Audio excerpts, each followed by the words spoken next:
Estas son as dúas liñas de transporte urbano que o Concello e a Xunta de Galicia acordaron implantar en Pontevedra. As dúas terán unha duración de media hora e sustituirán as 4 liñas que existen actualmente na cidade. Azul partirá da rotonda de Rosalía de Castro, pasará por Montecelo e rematará en Monteporreiro. Tal e como está aquí, ir de Monteporreiro á estación de autobuses, que está aí a medio camiño, pois debería levar un cuarto de hora, 20 minutos.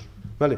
Porque pensade que non é igual de rápido subir da rotonda de aquí da Paloma a Montecelo, iso é máis rápido que despois ir polo centro por María Vitoria Moreno, vale? Ou pola Plaza de Galicia, que por onde vai esta, vale? Quer dicir, non se fai todo a mesma velocidade, entón, pois levaría eso, aproximadamente un cuarto de hora, chegar de Monteporreiro ao centro, por esa liña que va a Montecelo.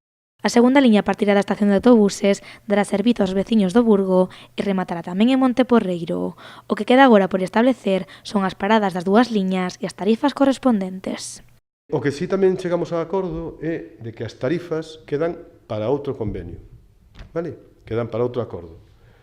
E aí, pois, probablemente, o Concello non teña ningún problema en asumir que todos os billetes que se compren dentro do Concello de Pontevedra para o Concello de Pontevedra xestiona, o Concello pode facerlle a mesma subvención a todos. Quero dicir, a liña ven de Marín á Praza de Galiza, digamos.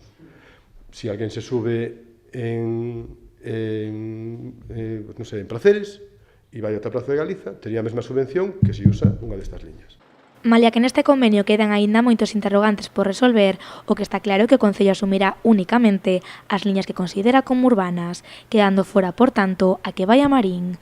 En definitiva, un transporte que dará servizo a Montecelo, que pasará polos centros de saúde, por todos os centros administrativos da cidade, e no que se manterá a frecuencia de autobuses de Monteporreiro.